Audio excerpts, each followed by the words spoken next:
would taking the extra parental leave affect their career prospects? Ultimately, it is in the employer's long-term interest to be able to allow employees to take this kind of leave. And parents feel that, okay, that my workplace is really begrudging my taking of time to spend with my family and shared parental leave, then maybe I shouldn't work here. Today, we have a special guest in our studio. We have Minister Indranee Rajah here. She's Minister in the Prime Minister's Office, Second Minister for Finance, and also Second Minister for National Development. Welcome, Minister. Thanks very much. Thanks for having me. Following the National Day rally announcement that there'll be more shared parental leave for parents of newborns, we thought we'll ask the Minister to come down and unpack this a little bit more for us. So a couple of weeks ago, we did a podcast about parental leave, right? Yes, so we this did. is so timely. Yeah, right? we did one and we talked about whether or not this affects your career progression. So a quick summary for all of us here. Fathers will have a mandatory 4 weeks of government paid leave, up from the previous 2 weeks, and there's also a new 10-week shared parental leave scheme. So when it's totally implemented from 1st April 2026, parental leave entitlement will be a total of 30 weeks, up from the usual 20 weeks. Well, loosely speaking, kind of solving the total fertility rate is your KPI, right? But, so are the parental leave enhancements designed to help our, TFR? Well, they are certainly one of the things that we are putting into an overall mix. Because when we spoke to the parents and young couples, especially on the question of marriage, parenthood, what would make you have more children, they cited a few challenges, and it's along a spectrum. There's the part which meeting people. Okay, that one, a bit difficult to engineer, so that one will have to be, people will have to work that out. But once they're married, first stop would be housing. Yeah. Then if you have a child, cost of raising a child. And then when the child is born, infant care, preschool, and so on.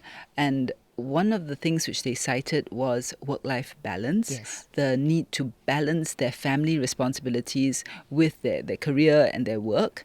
And within this conversation, the topic of infant care and looking after newborns came up, because this is the time when the child needs the most attention. Correct. And parents do want to spend time with the child. So when we looked at it, we could see their point of view.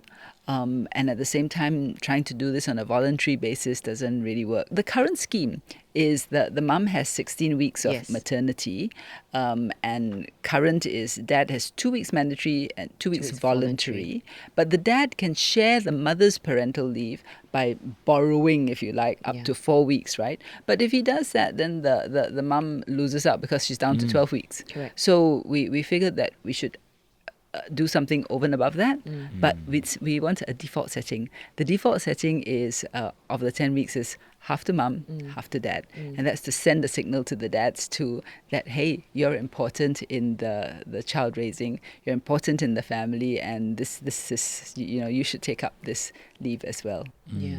I think this is a really good news for parents who are really expecting a newborn. I think it comes at a very handy time for them. Some of them asking why not earlier, right? But I guess one of the concerns that we often hear, I hear from my friends, is that would taking the extra parental leave affect their career prospects? Because they'll be spending more time outside of the office. Would it affect how they progress in the company? Minister, from your perspective, how do you see it? Do you think that we should prioritize certain things for ourselves, or? Well, that is a very valid concern on the part of the employees. We also know there's a valid concern on the part of the employers, which they're worried about having employees away from work. So the way we have been approaching this from a policy viewpoint is that we want it to be productive on both fronts. Productive at home and in terms of having children and raising our TFR, but productive for the employers too. So how are we going to make that happen? It really needs a mindset shift. Yeah. And it also needs a building of new capabilities. So let me explain what I mean. In the old paradigm, it's like, okay, you're taking time off, so you're away from the office, and this is bad for your work, right? But in today's day and age, especially with the younger parents, the millennials in particular, the Gen Z, they prioritize flexibility. They prioritize the ability to balance work and family life. And if you're an employer and not paying attention to this, then you're going to have difficulty with talent recruitment and retention. So ultimately, it is in the employer's long-term interest to be able to allow employees to take this kind of leave and make the necessary arrangements, because that will enable you to attract and keep talent. If young parents feel that, okay, that my workplace is really begrudging my taking of time to spend with my family and shared parental leave, then maybe I shouldn't work here. Maybe I should go somewhere else that's more family friendly. So the key thing for the employers, though, was how can we help them to make it work? It shouldn't become a win-lose. We're trying to see how we can make it a win-win. And there are a few things. One is it's government paid. So the employer doesn't have to pick Bear up the the tab. cost, That's yeah. right. And with the money that is freed up, the cost savings, the employer can either employ somebody else to cover for the time that the parents are away, or maybe if the colleagues are taking up the jobs that the parents can't do for that time, you pay the colleagues so that they get extra pay for doing extra work, which is fair. So that cost part is one thing. But the other thing is that early notice from the employees, the parents, is very important. Currently, I think for maternity leave, you only need to give 1 week's notice by law. And for paternity leave, we don't have a notice period built in. Yeah. So for this one, we will be building in a 4-week notice period. This is so that at the minimum, the employer has 4 weeks to plan. But we really want to go out there and encourage the employees. The moment you know you're having a child on the way, please tell your employers as soon as possible, because then that gives them time to be able to plan, find people who can cover your work, and then also help whoever's covering to onboard lah. Tell them, do the handover properly and assist. And if you're going to take the leave flexibly, work out with the employer way beforehand. Yeah. It makes things so much easier. Some people would argue that certain jobs are so specialized, right, that you can't just say, for example, bring on a contract worker to take on that role. Even 4 weeks notice may not be enough for a company to be able to replace you. So in those situations, how can companies, sort of make this arrangement a lot easier without you having to feel the guilt of taking that shared parental leave or, that extra paternity leave? Yeah, that's a great question. So it brings me to the other point about the employers also honing up capabilities within their HR to be able to deal with this kind of flexibility.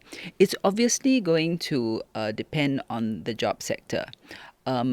It's easier if it's the kind of job that anyone can do, right?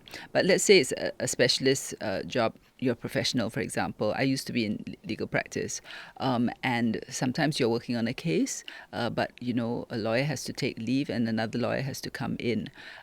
It is doable. It is doable, but you have to brief the other person who's the professional. In the case of, let's say, if you're working in security, nowadays, security companies tell me a lot of it is digitalized. So some of it can be done remotely. But if you think about it, even the hospitals now are starting to be able to do flexible work arrangements for nurses. Yeah. And that is such an intensive personal care type of job. But even that, they're able to do. Because they do things like flexi load or flexi time. Because That's right. Flexi work is not just about location, right? That's right. So flexible work arrangements does not equal work from home. Yeah. It could mean work from home, yes, but it could also mean coming in on certain days and certain days not. It could also mean working remotely. It could be by project, So there are many ways to do it, but this really means that companies have to invest in that HR capability, because good HR would be able to, see how to do this, how to manage this and do the replacements and do it seamlessly. So more work for our HR friends. Yeah. I'm just wondering about people who, they are given a very supportive environment, but yet they just don't take it. Like how we see the the parental leave. Yeah. The fathers, they don't. The A lot of paternity them leave, yeah. paternity, right? A lot of them don't take it, even though Yeah. it's there.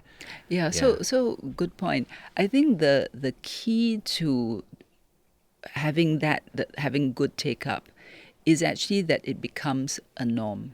Because once it becomes a norm, it is no different if in a way from taking your annual leave. Nobody bats an eyelid if you take an annual leave. And why? Because people recognize that you do need a break from work and that it's important for a person's, general well-being to have time off from work, right? So if you think about it in the context of families, it should be what we're striving to do is to make it more normal when you have a young child for parents to take time off, so that employers and colleagues don't hold it against the parent. And that also means that the parent has to do their part by giving early notice, etc. And this comes back to the point that you made. When we first put in paternity leave, take-up rate was only about 25%. Then now, currently, it's about 50%, closer to 53. Many dads said they wanted to take the leave, but, their immediate supervisor was like frowning and saying, oh, this may affect your work. Who's going to cover for you when you're away? Yeah. So that's where the mindset part comes in. Because if you have a supportive supervisor, the supervisor's response should be, great, very happy for you. Okay, now let's talk about who's going to cover your work. Yeah. Let's see how we can make this happen. So how can you do a proper handover to Yes. the other person who's going to take on your job and everything, right? That's right. And don't sort of give off these subtle The signals bad and vibes. vibes that, Yeah. somehow you're going to be marked down or Yeah. whatever, which will not happen if it becomes a normal thing. And it's just part and parcel, just as in the same way guys currently now have to take time off to do reservists, Yep. for example. Your first child, people will just go, oh, I'm so happy for you, and let's try and make this work for everybody, win-win situation. But we know that when people have children or babies, they kind of pop them out in succession. Most of us do, right? Every 1 year, 2 years, and you just want to get it over and done with. So I've also heard of, in within the office, people will go, oh, she's pregnant again. Like, this is her third one. She's pregnant again. So while they are supportive with you taking that time off and be with your family, and they want to be there to support you, it's hard, I guess, operationally if you're that one worker. It has like 3 children or 3 kids in a row. Maybe when you come back, your career may not be the way you expect it to be, on that trajectory that you would like it to be. I think as a mum, I already feel it.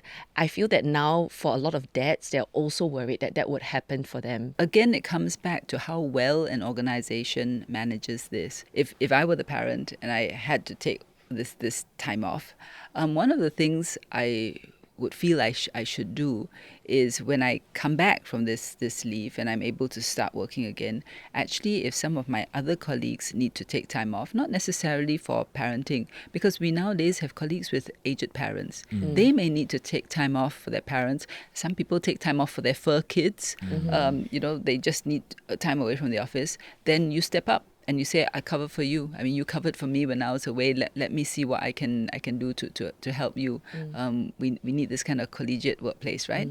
The other thing, obviously, would be expectations.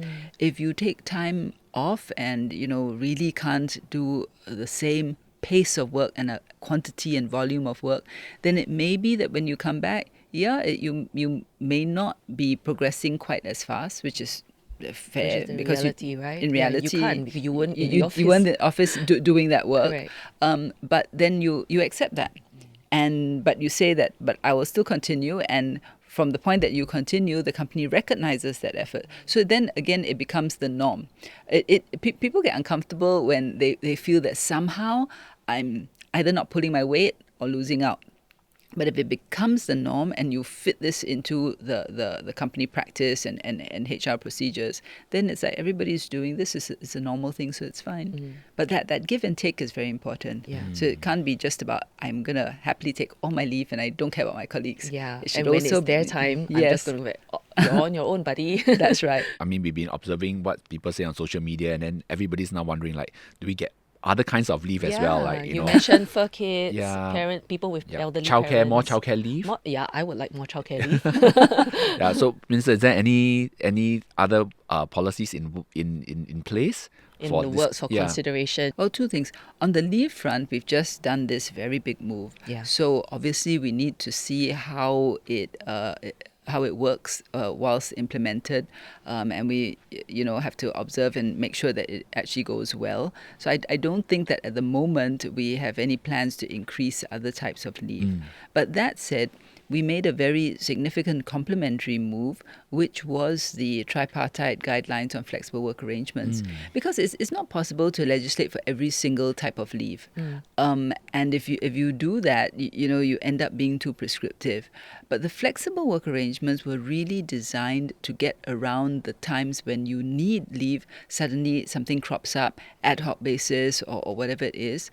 I mean, if you need to take a parent to the doctors, maybe you can take the morning off, and then the rest of the afternoon either work from home or just make sure that project is completed or that piece of work is completed, so that the work gets done. So that's where the FWAs come in, flexible work arrangements. With the new shared parental leave and everything, will this in a way also make employers, I guess, change the way that they hire? Because, for example, I'm just wondering, right?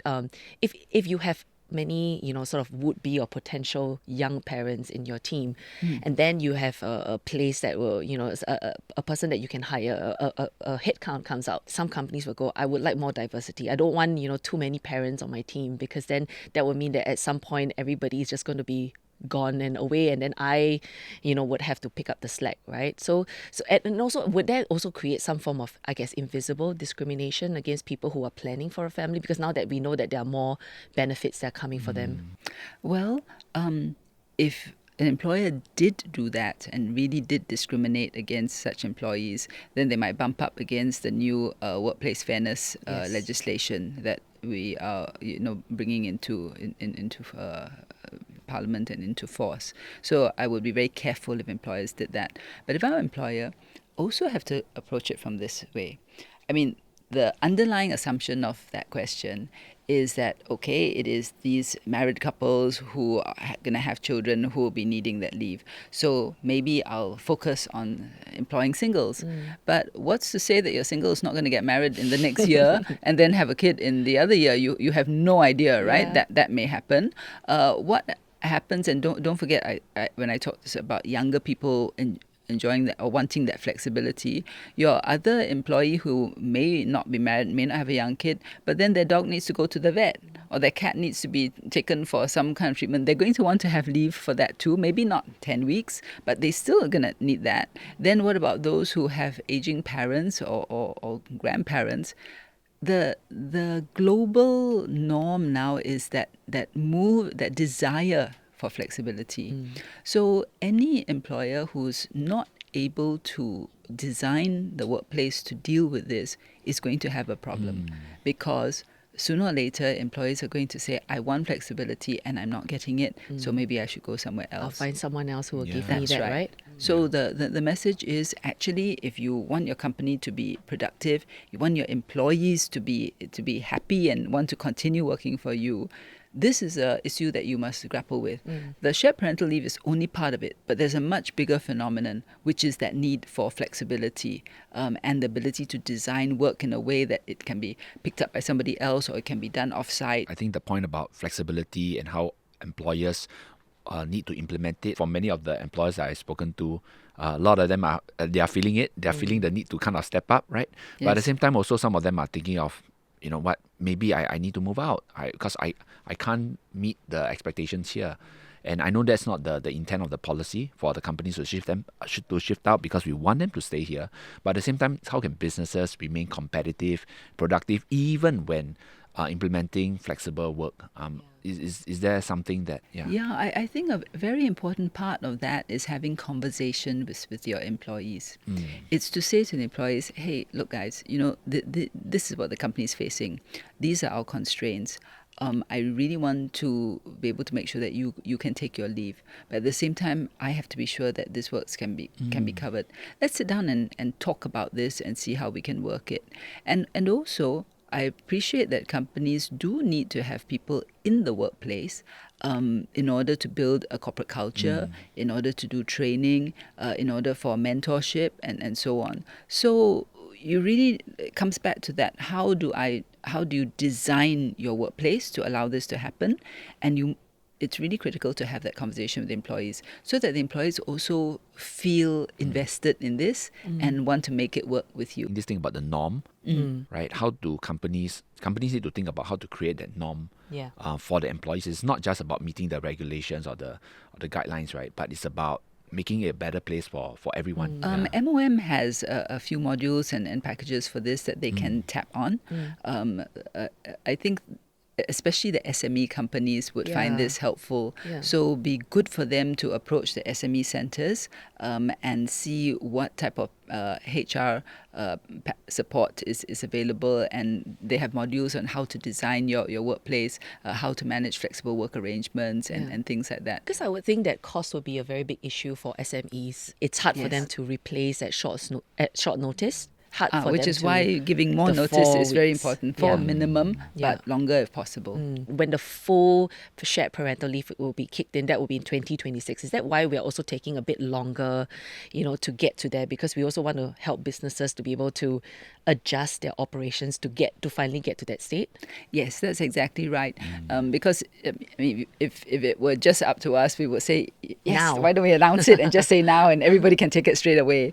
But when we spoke to the employers, Singapore National Employers Federation and some of the other employers, they said that it would be challenging for companies or for employers, and in particular for SMEs. So their ask was, can we implement it in stages? That was their first ask. Okay. The second ask was, can you also defer the implementation date to give some buffer between announcement and actual implementation so that people have time to put arrangements in place? Right. And that's why it's It's staged in out this April. way. That's right. Because So I have for- friends who are giving birth soon and then they don't I qualify for know. that. Yes. But I did tell Yeah. them that they can consider another one then. to That's make- true. To get the entitlements. That'd be great if they could. Yeah, so we that's why we deferred the implementation to 1st of April 2025, and it's staged. So next year will be 3 weeks and 3 weeks, so 6 weeks altogether, 3 to mother, 3 to dad, and then the full 10 weeks will kick in 2026. 5 weeks to mum, 5 weeks to dad,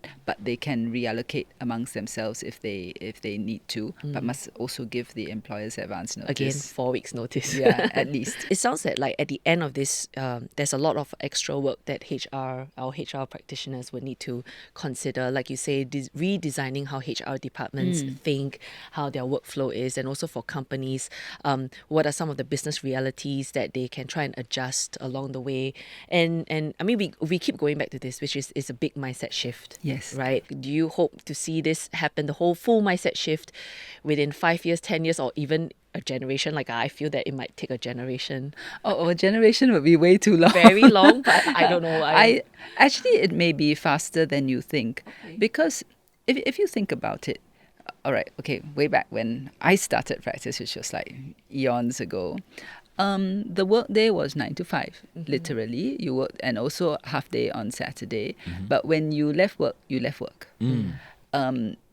And this would have been back in the 1980s. That changed in the 1990s when digitalization started to take place and emails crept into people's lives. The emails sort of, you could still leave that at work, but it slowly began to creep into home. Then after that, in the 2000s, and this happened, I think, primarily with the iPhone, the BlackBerry before that, but the iPhone was the one. Convergence. Your phone, your email, all the other things got collapsed into one device. Yeah. So you basically, it was like You could carrying work your from your entire device. electronic briefcase around with you. And the work practices changed. I mean, in just those 3 decades, they changed, right? And then in the 2010s, it became like almost you're working round the clock all the time, and you're connected with people in other countries in other time zones. And I think people just felt that I can't breathe. It's all too much. Yeah. And then you have the pandemic where everything just came to this shuddering halt. Yeah. And then after that, you had the quiet quitting, and you had the lie flat. You can see how that trajectory is taking place. And it seems to be taking place because of the pace picking up faster and faster. And after a while, It's the just individual no saying, longer sustainable. Yeah. And everyone just went, That's right. But on the other hand, you also don't want to have the other pendulum swing where I do everything from home and I don't come back to the office. So we need to find that right balance. Yeah. And that's what I hope will happen in a few years. Yeah. And the last thing we want, obviously, is people taking this leave but still working from home Yeah. Yeah. while they're on leave. Because that's No, it's meant for them to bond with their We children. don't want that to happen. We want them to be there for their children. That's right. I actually I have one more question. Yeah. I'm asking this on behalf maybe of a group of people, a small group of people in Singapore, the self-employed, right? Because they also maybe people who are self-employed, they may have family plans as well. And is there a policy? Can the policy apply to them as well for like the paternity? Yes, it does. Oh, right, It applies to self-employed and also applies to gig workers. All right. But they will have to show evidence of their employment and what they were earning. All right, great. Okay, that's good. Well, thank you so much, Minister, for coming all the way down here to, share with us your thoughts.